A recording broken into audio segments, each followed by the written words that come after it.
I'm seeing a lot of people miss the message of how Yahweh wants us to be.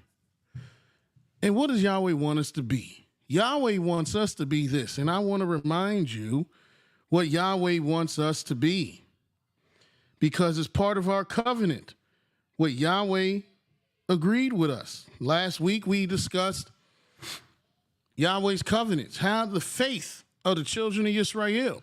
And what was the faith of the children of YisraEL? Well, the faith of the children of YisraEL is the mighty Yah and his word, his covenants.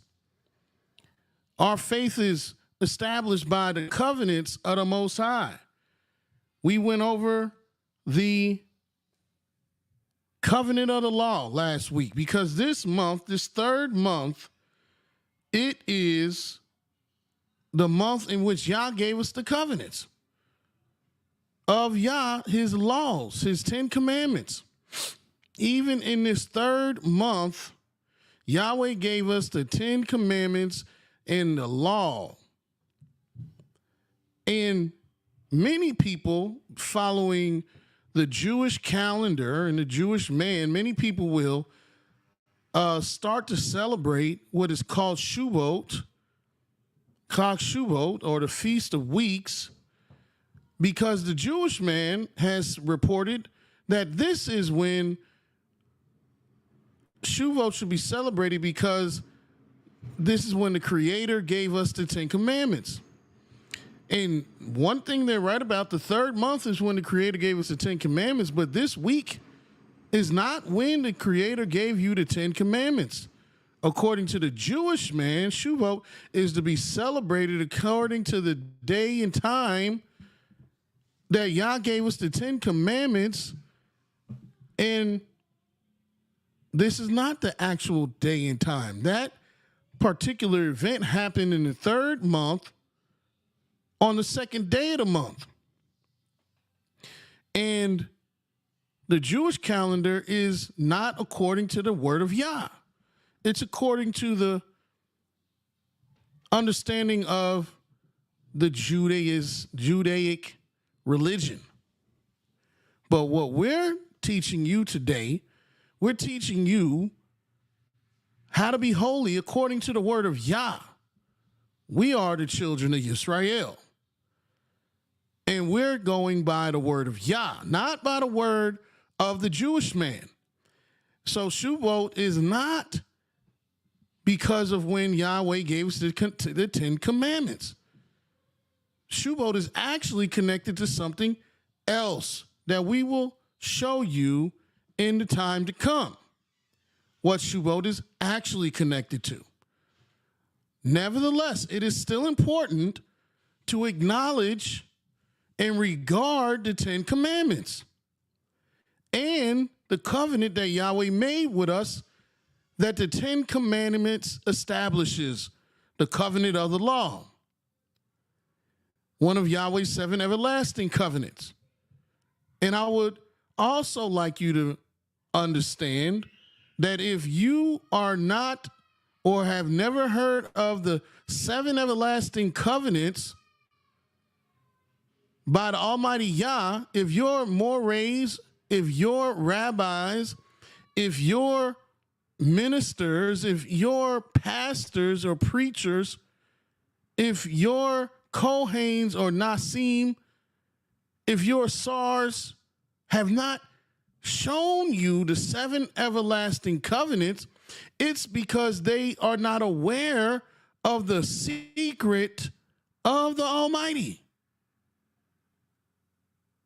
They're not aware of it. And if you're not aware of Yahweh's secrets, what does that mean? What does that mean if your leadership is not aware of the 7 everlasting covenants, of the secrets of the Most High? I'm going to show you what that means. But first, let me show you what the Creator wanted you to be. And it's in the book of Exodus, the 19th chapter. In the book of Exodus, the 19th chapter, Yah said in verse 4, "Ye have seen what I did to the Egyptians, and how I bear you on eagle's wings, and brought you unto myself. Now, therefore, if you will obey my voice indeed and keep my covenant, then you shall be a peculiar treasure unto me above all people, for all the earth is mine. And you shall be unto me a kingdom of priests and an holy nation. These are the words which you shall speak unto the children of Yisrael. So Yah has ordained you to be above all people, for all the earth is Yahweh's, a peculiar treasure above all people. So one, Yah is saying you should be a peculiar treasure above all people. Two, he's saying you should be a kingdom of priests. And three, he's saying a holy nation. And why is that the third thing that he mentioned? Because holiness is represented and indicated with the sign that comes with the third.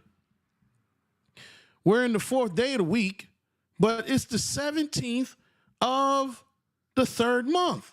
So what does that mean? That means we're dealing with the sanctified, holy servant of Yah. The 17th is how Yahweh will sanctify his holy servant. And we're going to show you how to be holy today. We're going to show you how you can be a sanctified, holy servant of the mighty Yahweh. Because that's what he wants you to be. So what does it mean when your leadership does not know the secret of Yah? If you go to the book of Psalms 25, and I'm going to read the 14th verse, it says, the secret of Yah is with them that fear him, and he will show them his covenant. That's right. See, it's not some minuscule happenstance, run-of-the-mill situation.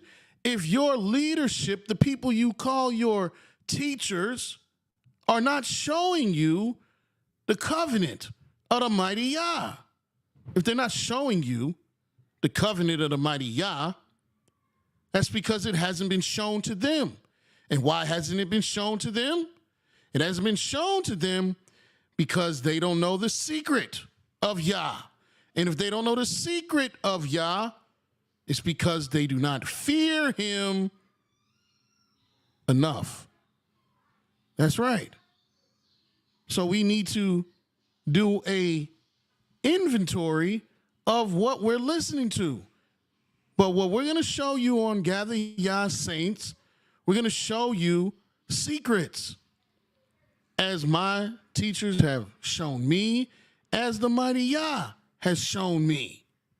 And this is what we're going to show you, so you can understand the faith of the children of Israel, so you can understand how to be holy. Now, of course, there are many things in the law that are attributed to holiness, but I'm going to deal with something that you might not consider that would be the thing that makes you holy. Yes, I'm going to show you how the Most High feels about your holiness. Now, look in the book of Deuteronomy. In the book of Deuteronomy, the 14th chapter, the Creator says this in verse 1 and 2. He says, you are the children of YAH your Elohim. You shall not cut yourselves, nor make any baldness between your eyes for the dead. So you're not supposed to do these things, even though many people around the world do these things. They cut themselves, they brand themselves, they cut themselves, they make marks on themselves, and they make baldness between their eyes for the dead. Yah said in verse 2, for you are a holy people unto Yahweh, your Elohim. And Yah hath chosen you to be a peculiar people unto himself above all the nations that are upon the earth. So this is what Yah has ordained you to be, holy and peculiar. Therefore, our holiness must be exemplified in our walk as a Hebrew. Now, how are Hebrews holy? What can you do today to exemplify your holiness? What can you do to show Yah you're holy? You have multiple things. And of course, Yah's dietary law. Many people will think, well, I got to eat clean. And you do. We're not to eat pork. We're not to eat shrimp and lobster and crabs. We're not to eat mussels and clams and clam chowder. We're not to eat scallops and calamari. We're not to eat blood and oysters and what's the, you know, the caviar and all these sushi and all these things that people are eating from the bottom of the sea and the parts of the fish that you shouldn't be eating. We're not to eat those things. We're not to eat hawks and buzzards. We're not to eat those things. We're not to eat rats, cats, and dogs. We're not supposed to eat those things because Yah said he is holy and we shall be holy. But there's two things that we must do to maintain holiness. Two things that if you're not doing, especially in exile, because a lot of people don't even believe you can be holy in exile. Are you able to be holy in exile?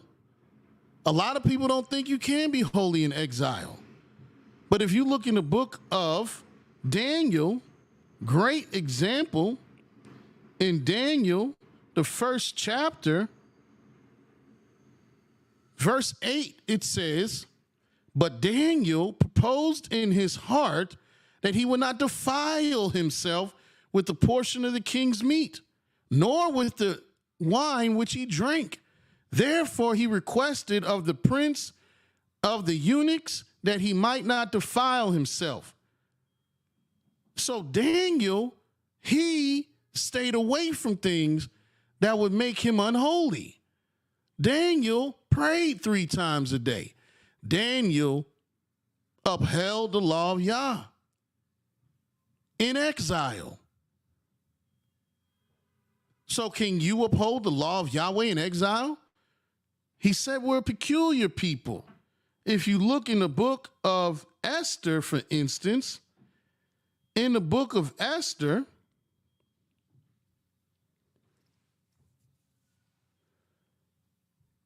in the 3rd chapter, it says, we'll start reading in verse 4, Esther 3, verse 4. Now it came to pass that when they spake daily unto him, and he hearkened not unto them, that they told Haman to see whether Mordecai's matters would stand, for he had told them that he was Yehudi. And when Haman saw that Mordecai bowed not, nor did him reverence, then was Haman full of wrath, and he thought scorn to lay hands on Mordecai alone, for they had showed him the people of Mordecai. Wherefore Haman sought to destroy all the Yehudanim that were throughout the whole kingdom of Ahasuerus, even the people of Mordecai. In the 1st month, that is the month of Nisan, that's the Babylon name, Nisan, in the 12th year of King Ahasuerus, they cast pur, that is the lot, before Haman from day to day, and from month to month, to the 12th month, that is the month Adar. And Haman said unto King Ahasuerus, there is a certain people scattered abroad and dispersed among the people in all the provinces of thy kingdom, and their laws are diverse from all people. Neither keep they the king's laws. Therefore it's not for the king's profit to suffer them. You see how we were described to the people? We were described as being a people that are different from all the other people, that we do not keep the same laws as everybody else. Can we say that today? I know a lot of people say that you cannot keep the law of the Almighty outside of the land. Well, then why is the scriptures clearly showing us where people of Yah's house made sure they kept the laws outside of our land, to be called diverse, to be different, to be undefiled? The reason is we can keep the law outside of the land. And there's two things I'm going to show you that will exemplify how you can be holy, especially in exile.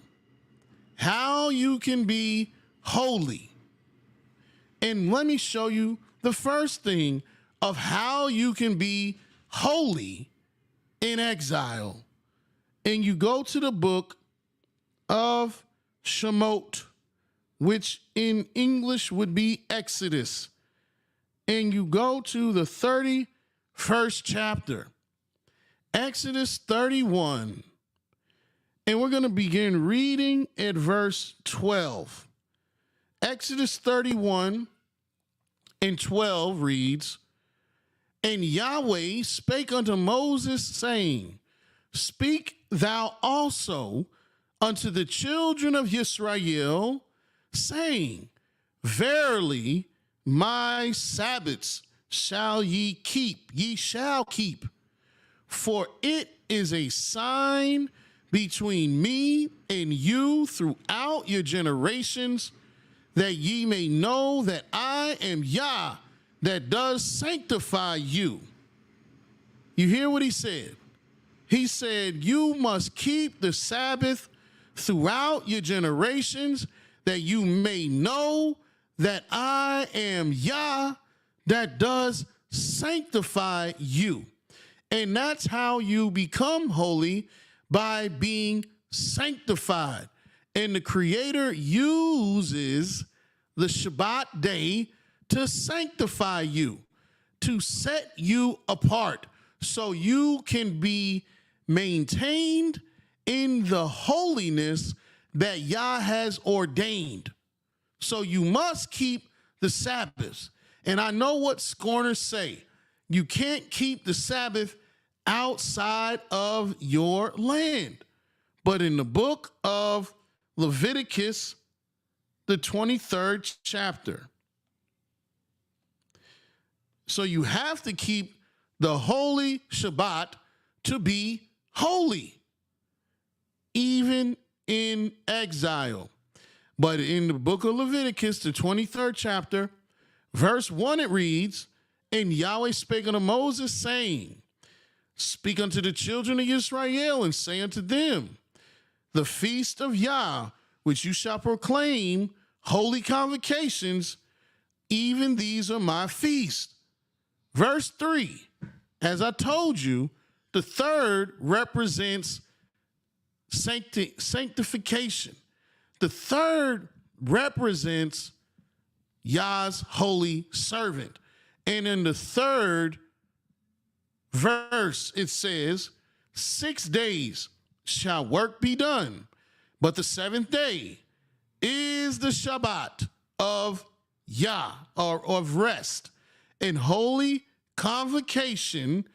You shall do no work therein. It is the Sabbath of YAH in all your dwellings. In all your dwellings. Then that means where you live. That's what dwellings mean. Dwellings mean where you live, where you abide, where you rest your head. So wherever you live, you're to keep the Shabbat in all your dwellings.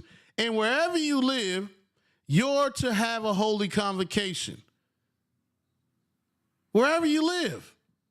Now, the funny thing is, a holy convocation has two parts. One, it's holy. And what's going to make it holy? Not the priest, not the sacrifices. What's going to make it holy is that you do it when he appointed it. That's what makes it holy, to do it at the appointed time. Because the appointed time is what keeps it separated. If you do it at any time, then it's not holy. But the appointed time makes it holy. That's why he's telling you the appointed time. That's why he said, these are my moedim, my appointments.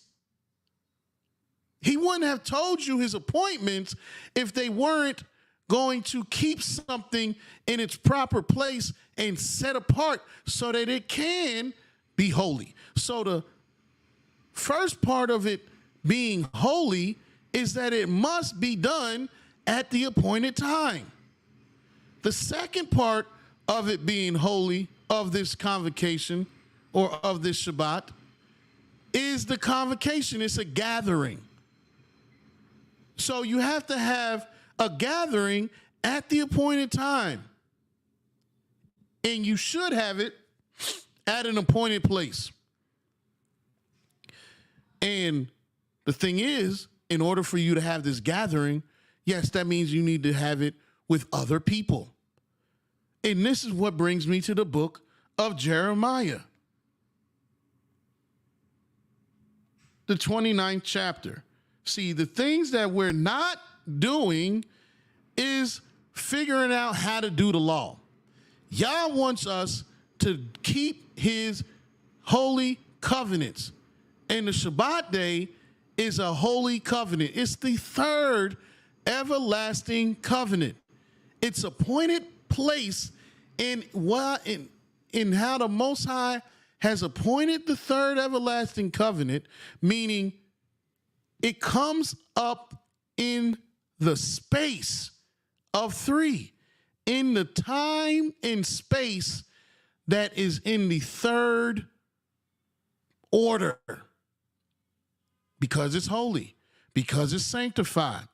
And the Most High wants you to understand this. In Jeremiah, the 29th chapter, the 4th verse, it says, "Thus saith Yah of hosts, the Elohim of Yisrael, unto all that are carried away captives." Who he talking to? You.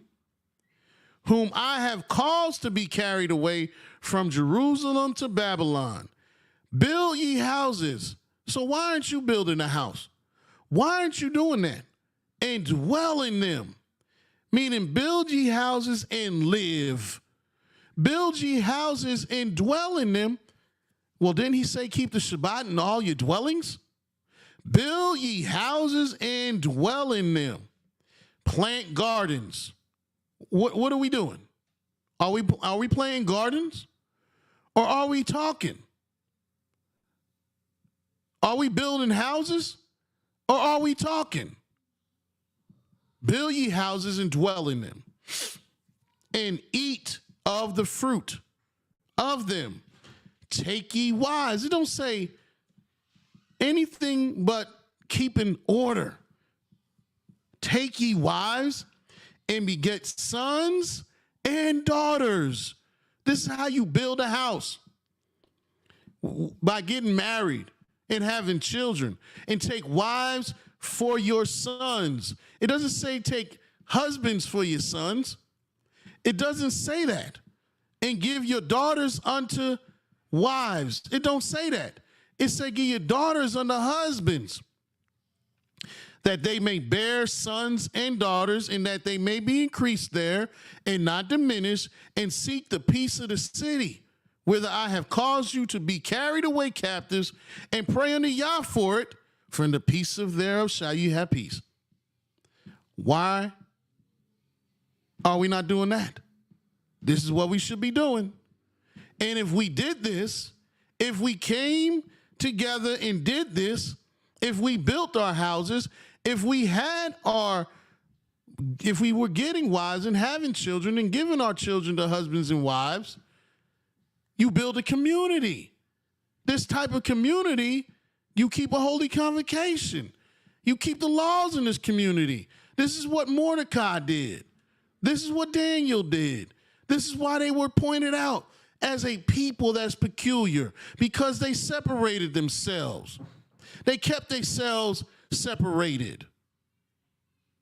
And I'm showing you, to keep yourself holy, you must keep the holy convocation, the holy Shabbat, because the Shabbat day is a holy covenant with the Most High, that we may know that it is Yah that does sanctify us. You have to keep this holy in all your dwellings. That means everywhere you live. And when you do this, the Almighty will show you his secret. Why? Because by doing the Shabbat, you will show that you fear Yahweh. Because what would we be doing on the Shabbat day? Isaiah, the 58th chapter.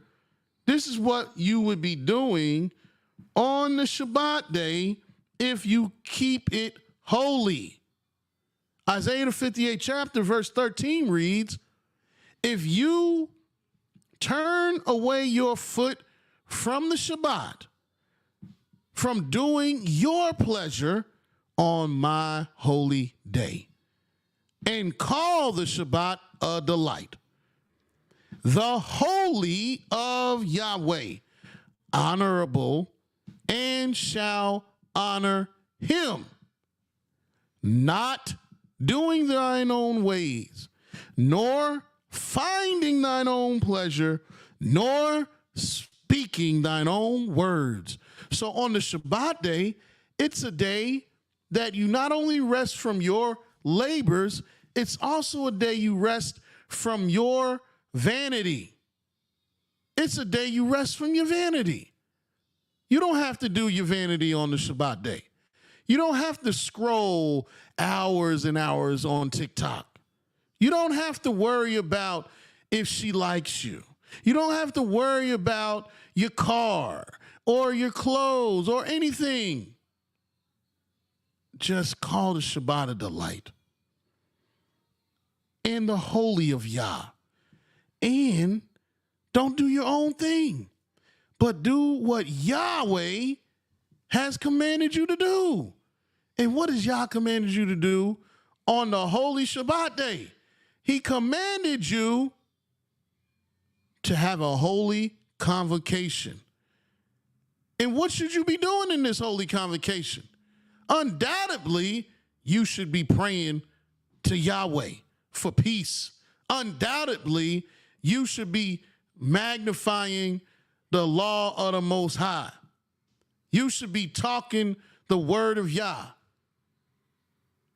We think we need a priest. We even think we need a Moreh, and you do need a teacher, but why aren't you coming together to watch the holy convocation? If you don't have a Moreh in your city, but you have a Moreh that you watch, why are you just sitting in your pajamas watching it? If you have a companion in your city, why aren't you going to each other's house and turning on the holy convocation and reading the Psalms, and, getting together, read the Psalms, pray together, like the scripture tells us in Jeremiah 29. You could come together, pray together, read some scriptures together, eat together, sing together, and you can watch the teachings together. And then you really would have a holy convocation, because you would have to get up out your pajamas. Then you really would be able to have a holy gathering, even if it's not physically in your city. So you don't even need a building. You can, with today's technology, you can just gather with your companions. And if you really honor Yah, then listen to the word of Yah coming from the people you feel that the word of Yah is coming from. I'm not even telling you to listen to us. But why aren't you gathering? Why are you staying in the corner? Now, if you don't have nobody to do that with, I understand. But a holy convocation is holy because why? Because of its appointed time and because you are doing what Yah said to do. But what makes it holy is its appointed time. That's what makes it holy. And the holy Shabbat day is an appointed time that we must keep Yah's word. That's one thing we could do, should be doing, need to be doing, even in exile, to be holy. And the second thing we need to do in exile to be holy is to give Yahweh what belongs to him. Now, how do you give Yahweh what belongs to him? How do you give Yahweh what he already has? And why would he have such a policy in which you have to give him something? What kind of nonsense is that? I got to give the Most High something? Yes, you got to give Yah something. And look what it says in the book of Malachi. In Malachi, the 3rd chapter, the 7th verse, it says, even from the days of your fathers, ye are gone away from mine ordinances, and have not kept them. Return unto me, and I will return unto you, saith Yah of hosts. But ye said, wherein shall we return? So Yahweh, he pleading with us. He's saying, return unto me, and I will return unto you. And we said, how do we return to you, Yah? How do we do that? And he said in verse 8, will a man rob Elohim? Yea, ye have robbed me. But ye say, wherein have we robbed you? In tithes, which is a 10th. And why is it a 10th? Because a 10th is representative of 3. Why 3? Because you have 7 numbers. That's it. And then everyone after that is following those 7. So 1, 8, 15, 22, 29, all following after 1. 2, 9, 16, 23, all following after 2. 3, 10, 17, 24, all following after 3. And 10 is in the order of 3. It's holy. And Yah said it's holy. That's why he wants his tithe, because it's holy. But Yah, he likes to show you how faithful you are. And he said, you're robbing me in tithes and in offerings. So not just tithes, which is holy, but offerings, which shows your kindness. And then he said in verse 9, you're cursed with a curse, For you have robbed me, even this whole nation. Bring ye all the tithes, all the tenth into the storehouse. Now, of course, you're not going to have a storehouse if you don't build a community. And you're not going to build a community if you don't want to be who you are. You don't want to be peculiar. You don't want to be a kingdom of priests. You don't want to be a holy nation. So you're not going to have a storehouse. You're not going to have a community. And you're not going to have a holy convocation. And if you're not going to do those things, then don't talk about it. Don't talk about we can't do it or can do it. Just be about your way and don't talk about it. But if you want to talk about the word of Yah, Yahweh requires that you don't just talk about his word, but you perform his word. And so he said, bring all the tenth into the storehouse, that there may be meat. Yeah, what's that word meat mean? Because everybody thinks it's just food. It just got to be food. It can't be nothing else. Meat is your substance. That's what meat is. Something that you have gathered. That's what meat is. Something that you're bringing in. Something that you have taken out. Bring all that which you have taken, so that all the tenth of what you have taken, so there may be substance in my house. There may be meat in my house.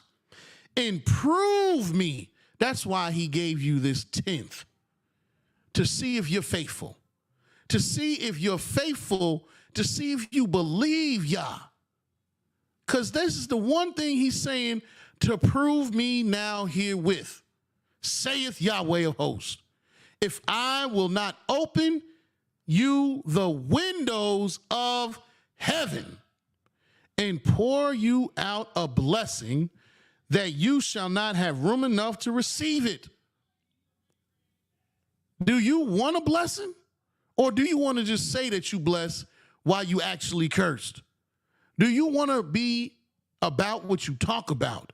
Do you want a blessing? If you want a blessing, bring in the tenth.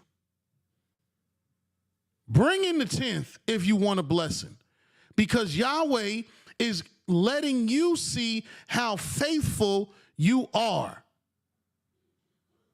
Now, the tenth is holy. Now, why is the tenth holy? Let me show you why this tithe is holy. In the book of Exodus, let me get this right, scripture. I think it's in Exodus.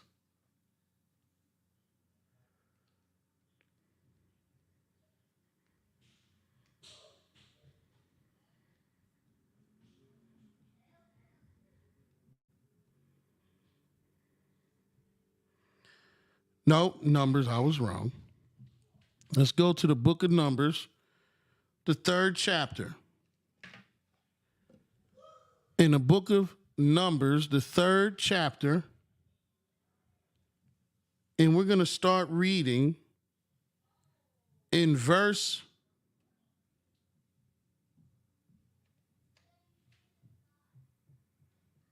12.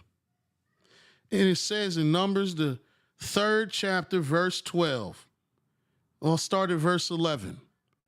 And Yahweh said unto Moses, saying, and I behold, and I have taken the Levites from among the children of YisraEL, instead of all the firstborn that openeth the matrix among the children of YisraEL. Therefore the Levites shall be mine, because all the firstborn are mine. For on the day that I smote all the firstborn in the land of Egypt, I hallowed unto me all the firstborn in Yisrael, both man and beast. Mine shall they be, I am Yah. So now the firstborn are redeemed by the tribe of Levi. The firstborn are redeemed by the tribe of Levi, which means if Yah didn't do this, if Yah decided to just take the firstborn, that means every firstborn in Israel would belong to Yah, would have to go serve in the house of the Most High like the Levites are ordained to do. That means no family would be able to enjoy their firstborn. So Yah really was having mercy. I'm not going to take away the joy of your firstborn child. You can have your firstborn child, but I will redeem that firstborn with the tribe of Levi. And if you go to the book of Numbers, the 18th chapter, it says in verse 1, and Yahweh said unto Aaron, you and your sons in your father's house with you shall bear the iniquity of the sanctuary, and you and your sons with you shall bear the iniquity of your priesthood. So this is something that they got to bear. And let me get to the part that's going to get right into what we're dealing with.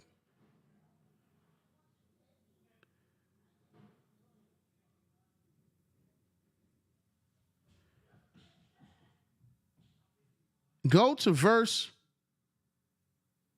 23. Listen to this. In verse 23, it says, but the Levites, this is Numbers, the 18th chapter, but the Levites shall do the service of the tabernacle of the congregation, and they shall bear their iniquity. It shall be a statute forever throughout your generations that among the children of Israel they have no inheritance.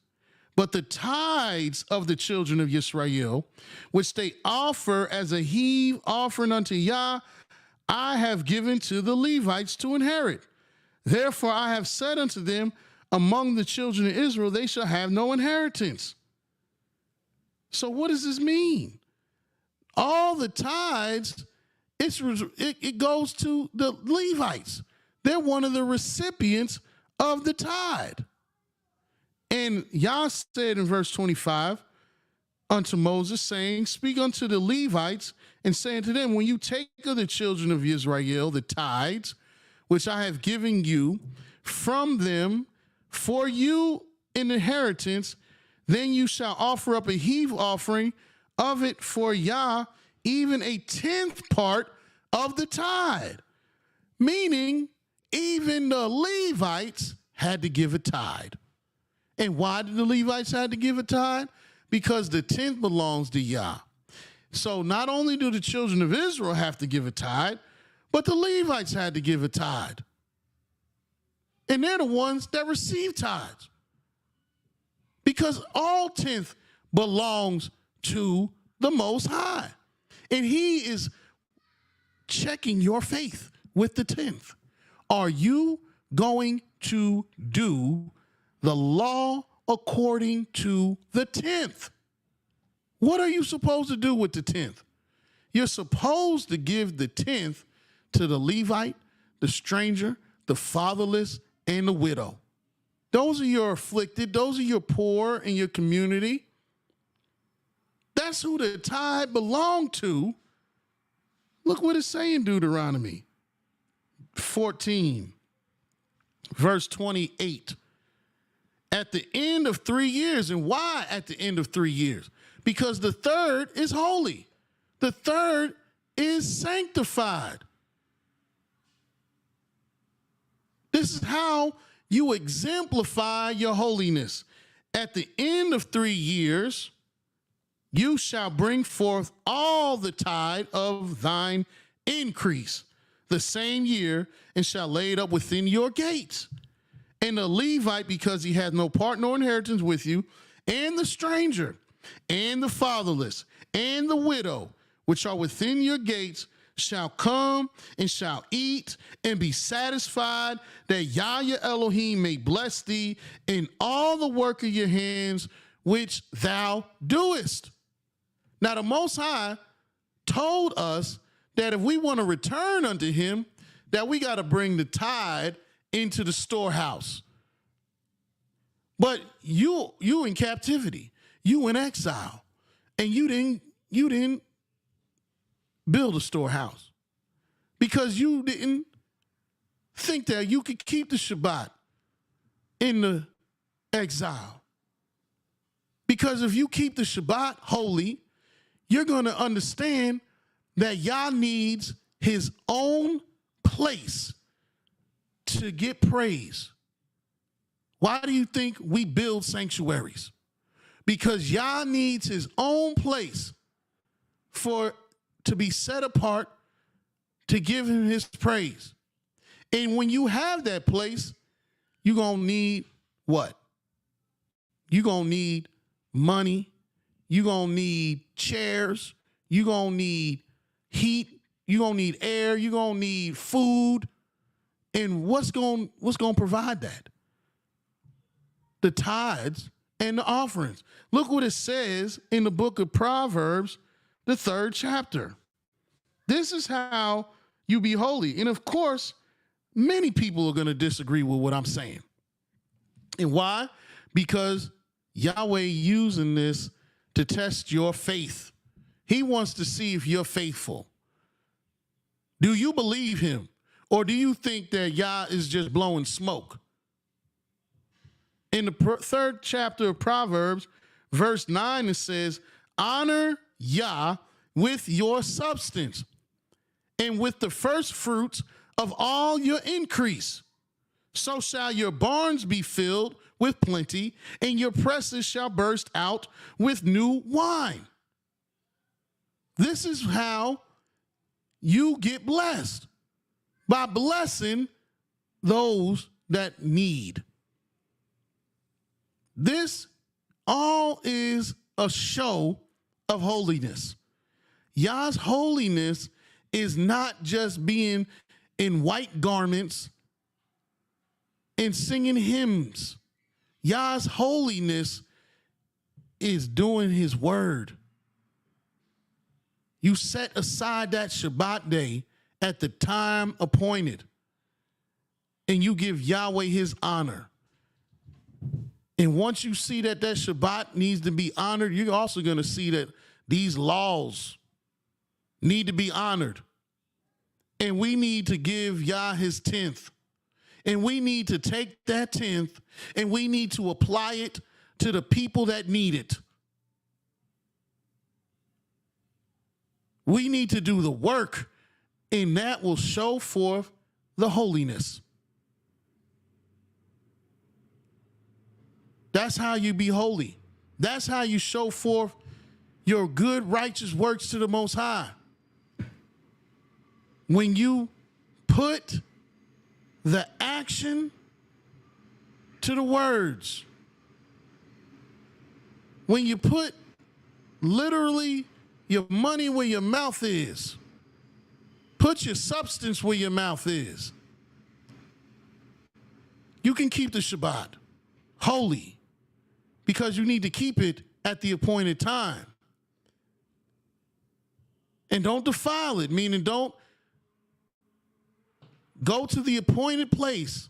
Don't go to the appointed time and you're not sanctified.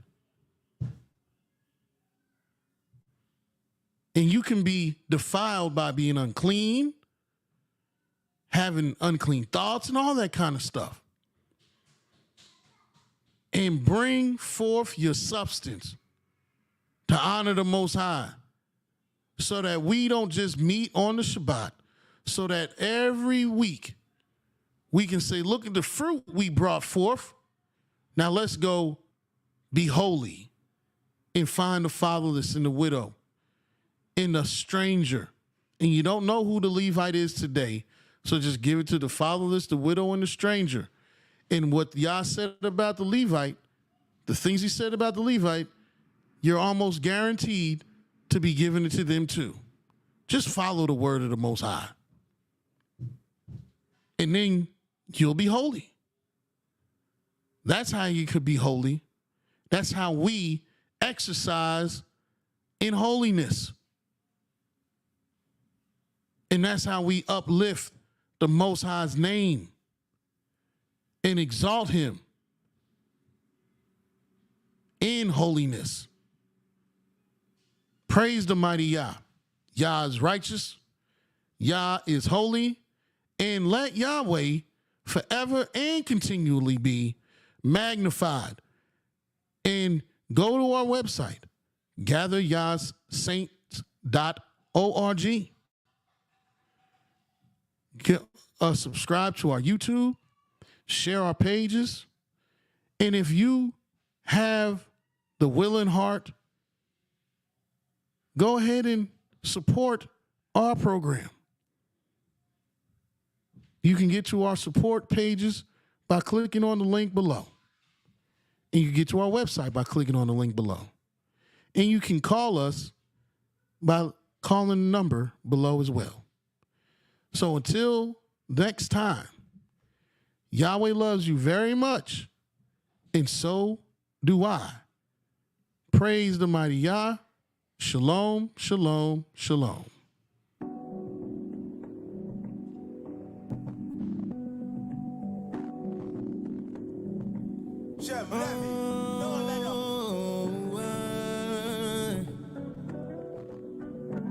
Yeah, yeah. Can you hear me, Father? Know you way up there. So many on earth in pain. They can use your care. In addition, more love. 'Cause that's our biggest fail. They all talk about heaven,